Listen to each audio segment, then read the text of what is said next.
Well, my friends, it would appear that Sweet Baby Inc. has struck again, and yet another video game has been destroyed. That is correct, and this time it is a game called Capes. If you do not know what Capes is called, I will show you guys gameplay, but it reminds me a lot of Freedom Force, which was a top-down RPG turn-based game just like this one, and this game was developed by Spitfire Interactive and published by Daedalic Games. I'm pretty sure that those guys are responsible for Golem, which was also another financial and critical failure, but they had a new title that they wanted to share with gamers. But what they did not expect was that one of the companies that they were contracted with would be hailed as one of the worst things to ever happen in gaming, and I'm pretty sure that this developer became aware of that and decided to take action to address it. But in doing so, it has drawn the ire of gamers everywhere, and that's what we're going to get into by reading this article from That Park Place, because this situation has several layers to it. Daedalic Entertainment Community Strategist says company will not work with Sweet Baby Inc. moving forward, then accuses gamers of trying to harm an indie developer. So you can never just have the straight up clarification and apology of, hey, sorry about that, we didn't know that these people were evil, we won't work with them in the future, enough said, let's move on, hope you guys enjoy the game. No, they had to go a step further for some strange reason and attack gamers, and I will show you just how they're going to do that. But just so you know, it has strangely a lot to do with white male gamers, and one of the most subtle jabs I've ever seen in an apology from a community strategist. It just sounds like another fancy term for community manager to me, but let's read this story. It says a community strategist for Daedalic Entertainment, the publisher of Spitfire Interactive's Capes, revealed the company will no longer work with Sweet Baby Inc. in the future. However, he also accused gamers of trying to harm Spitfire Interactive by opposing the woke ideology of Sweet Baby Inc. So what were they accusing gamers of? They are basically accusing gamers of being against a diverse cast of characters in their new game. What they don't understand is that people do not have a problem with the diverse characters in the game. They have a problem with Sweet Baby Inc.'s involvement. However, these guys have doubled down despite that fact and have created an entire apology based on something that isn't even the core issue at hand. So let's read a little bit more about this. It was brought to public attention that Spitfire Interactive and Daedalic Entertainment worked with Sweet Baby Inc. for Capes in the game's end credits. The credits were showcased in a gameplay walkthrough video on Christopher Odd's channel. It revealed that Sweet Baby Inc. co-founded David Bedard and Chris Kindred, along with 10 others from Sweet Baby Inc. worked on the game. And if you do not recall who Chris Kindred is, I have tried to remind my viewers on occasion that this was an employee from Sweet Baby Inc. who tried to launch a cancel campaign against Cabrutus Rambo and his ilk for creating a Steam curator page that would point out when Sweet Baby Inc. was involved in those games. And Chris Kindred started this entire ordeal and exposed how evil Sweet Baby Inc. really is and how ideologically driven they really are. And as you can see from this photo that Park Place provided, it has the consultants' names in the credits on the game Capes. Consultants: Albadaza, Chris Kindred, David Bedard, who is the co-founder of Sweet Baby Inc. with Kim Belair, Leia Yos, Louisa Otto, Cameron Wild, Maria Beck, Naomi Cui, Sloan Leung, Kip Henderson, Neha Patel, and Nadia Shamas. So there are several familiar names in here, and a lot of people tried to accuse Spitfire of hiding these names in their credits, but of course Daedalic denies that this was ever the case. Given Sweet Baby Inc. was listed in the game's credits, Sweet Baby Inc. detected Steam Curator List founder Cabrutus Rambo added the game to the Steam Curator List as well as his DEI detected website. He wrote on X, "Sup guys, I bring a new Sweet Baby Inc. game for y'all." So when Cabrutus did this, Daedalic Entertainment freaked out and they decided to make a counter post to try and combat Cabrutus's inclusion of the game to his DEI detected webpage. And they said, "You are a little late actually. We already had 3 months and 14 pages of constructive discussion about DEI in the forum and delivered a gameplay update focusing on exactly what the player base wanted, leading to 80% positive recent reviews." What's so funny about him saying that, by the way, is that the recent reviews they were getting at the time were not even positive. A lot of them were mixed and several of them negative, so those numbers were way off. And that Park Place points that out by showing some of these mixed reviews that they have right here. So recent reviews were mixed at 32, all reviews are mixed at 283. So whatever this guy said in the Capes forums did not click as well as he had hoped. hoped because they were still getting backlash even after that. So they decided to take it a step further and post a clarification to everybody on those same Steam forums. They said conclusive statement about SBI, and I actually have that statement right here on Steam itself. There have been some questions coming up and some misconceptions being repeated that we would like to clear up.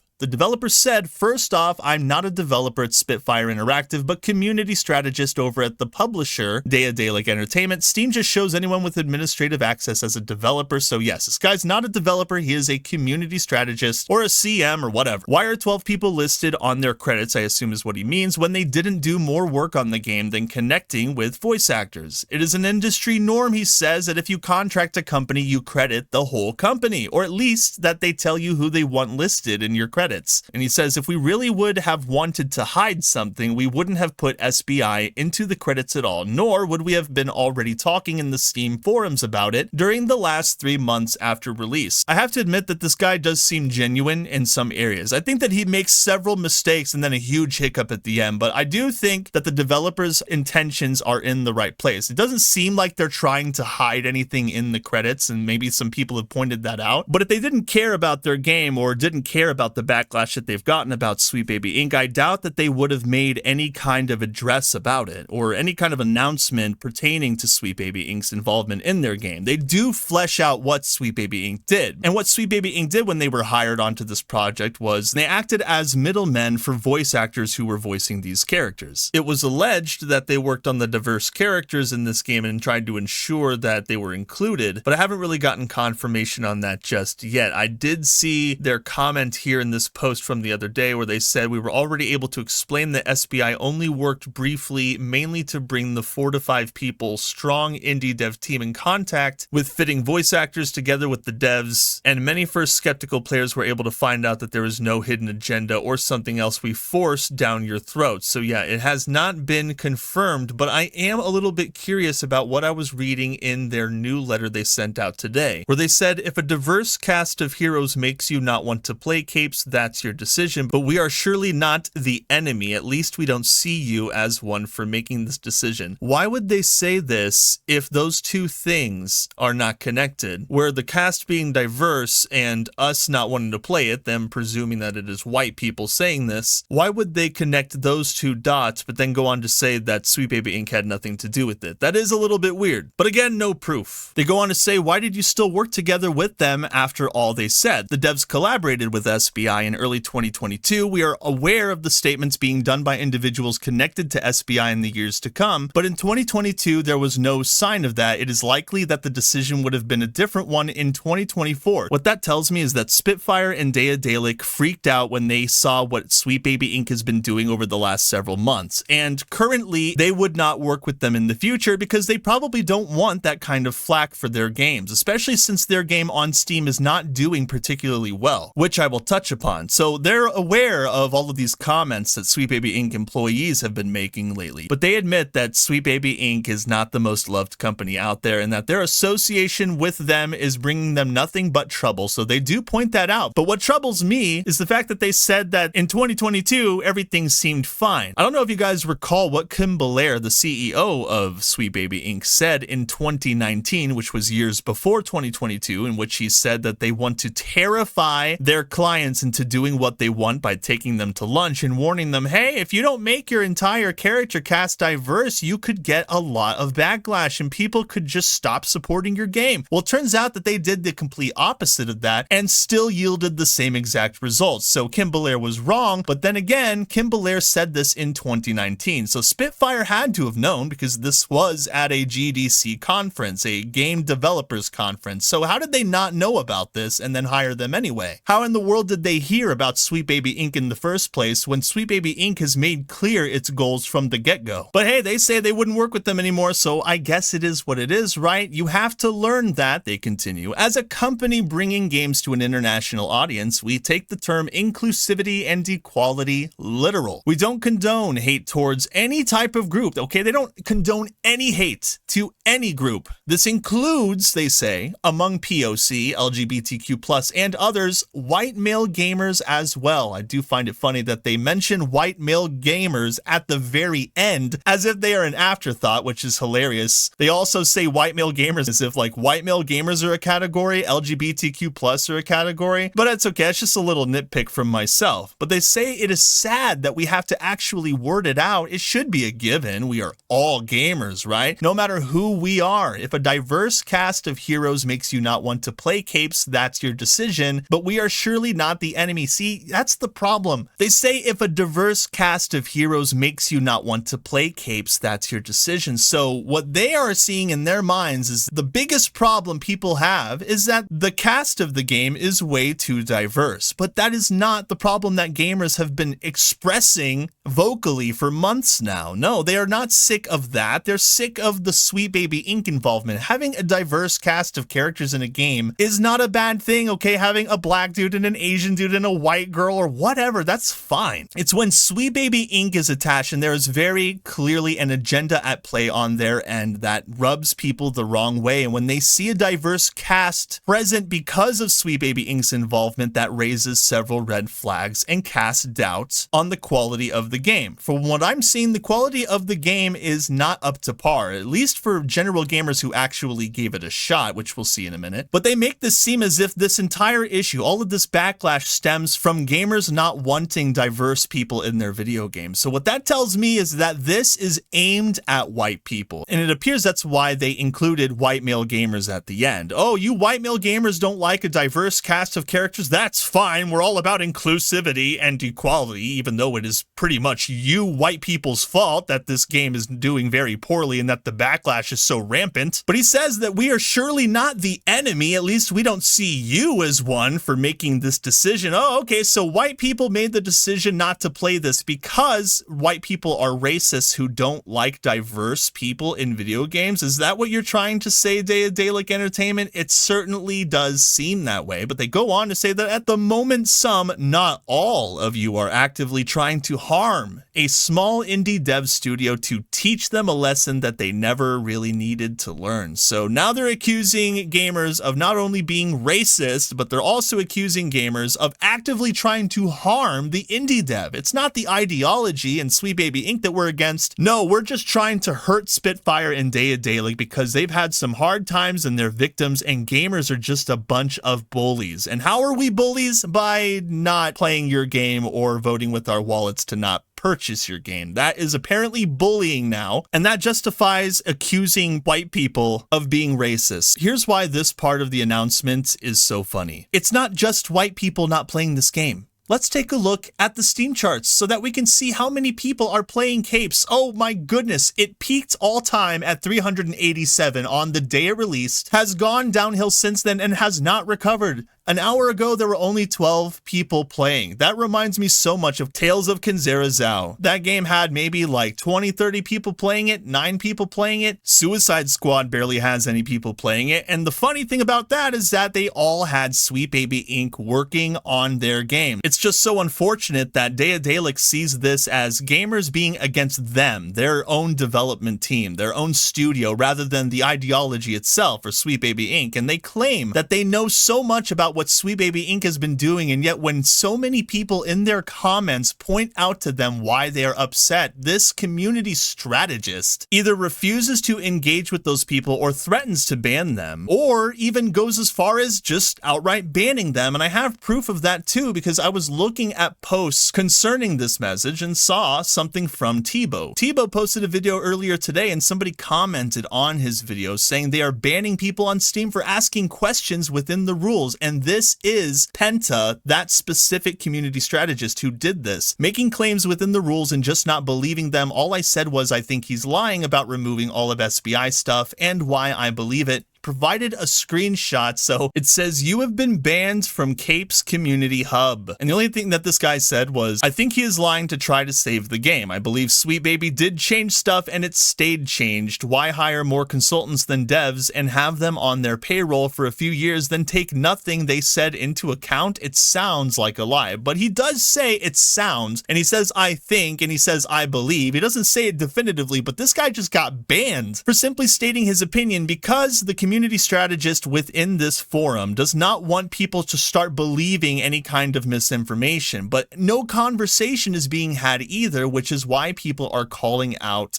this guy in the comments. But he goes on to say that yes, since breaking the Steam guidelines like you did, and this was in response to somebody who called him out, will still be moderated just because I'm giving the SBI topic and the comments about it much more freedom than other CMs would do in this situation. Thank you for pointing out the truth. Doesn't mean that this is a moderation-free area. You have dozens of examples in here how you can voice your opinion in a mannered way without personal attacks or actively trying to heat up the discussion again. He says to somebody else, please stay up to date with the discussion.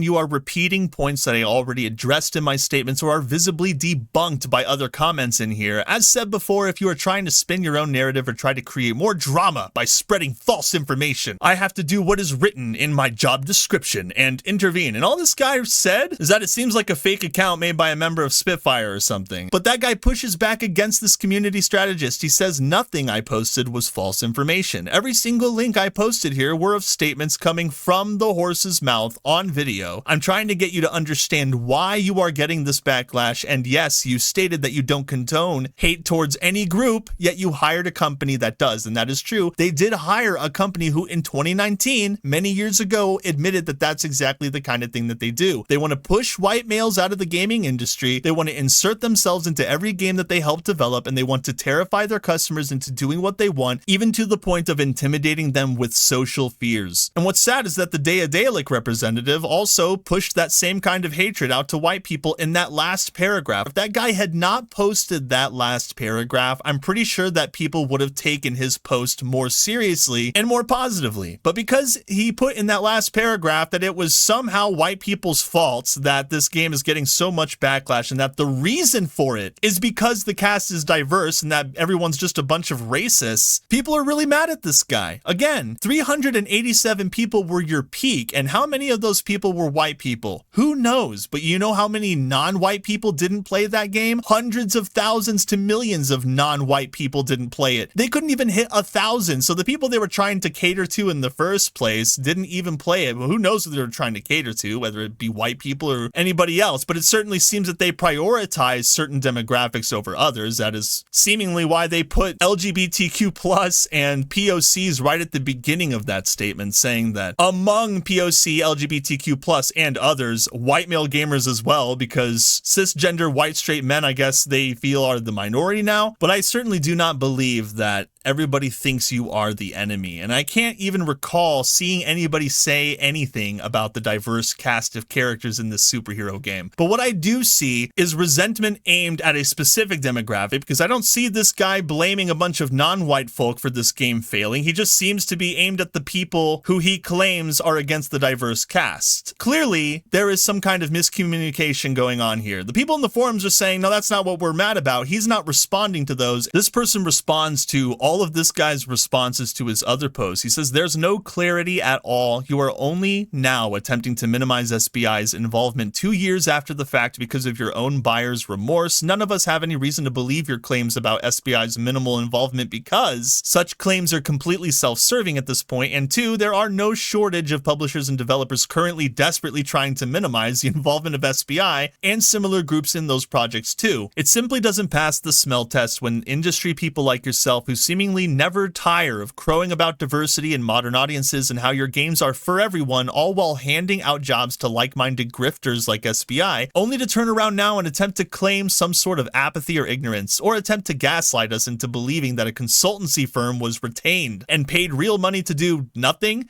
We simply are not that dumb, but go ahead, do show us how SBI completely slipped unnoticed through Daedalic's due diligence processes. That could be interesting reading. So he refuses to respond to that comment and instead responds to somebody who said, none of us have any reason to believe your claims. And then he said, good, then at least we both have nothing to talk about further. If you don't take the information I give you as real information, this is redundant. But then he takes it a step further because they always do. He couldn't just leave it as, hey, sorry about Sweet Baby Ink's involvement in this game, just to let you guys know, we're not going to work with them anymore. The game is already finished and it is released. We hope you guys enjoy it despite their involvement. But no, they can't just say that. They have to find somebody to shift the blame to. And it seems like they chose white male gamers as the villains in this situation, even though it is very clear that it's not just white people who aren't interested in capes right now. So he goes on to say, from now on, you will see more posts disappearing as I will start to just delete statements that are actively trying to spin a wrong narrative and create drama without any prior warning any longer. In the early pages of this discussion, you can see how it works out if people discuss this topic more or less civilized. If you are genuinely asking for information, everything needed can be found in the first 4 pages. But what's so interesting about the first 4 pages, Mr. I'm going to delete all these posts, there are a whole bunch of people pointing out the same thing to you and you keep ignoring that and saying, oh, well, I've already answered your questions. But again, people are trying to point out to Penta that the reason people are upset is not because of the diversity in the game, it's because of Sweet Baby Ink's involvement. And despite the fact that they say that they didn't even know Sweet Baby Ink was like that since 2022, they're either incompetent and don't pay attention or they're not telling the truth. Either way, in 2019, Kim Belair said that at GDC in front of everybody. And you guys worked with them before gamers started talking about them. So you obviously knew something and you still chose to work with them. Now, it sucks if the studio is getting backlash itself when Sweet Baby Ink is the villain. But when you're making clarification statements like this, you really need to be careful not to, I don't know, blame a certain demographic or a certain race of people while at the same time trying to clarify that you're not politically aligned with Sweet Baby Ink, because what it seems like to me is that even though they say they're not going to work with them again, by the language that they present, they appear Sweet Baby-like, especially in their refusal to have conversations with anyone. Now they're just deleting posts. He said he's going to do it. So anybody who questions this past the surface level is going to get banned and those posts are going to get deleted. So that's it.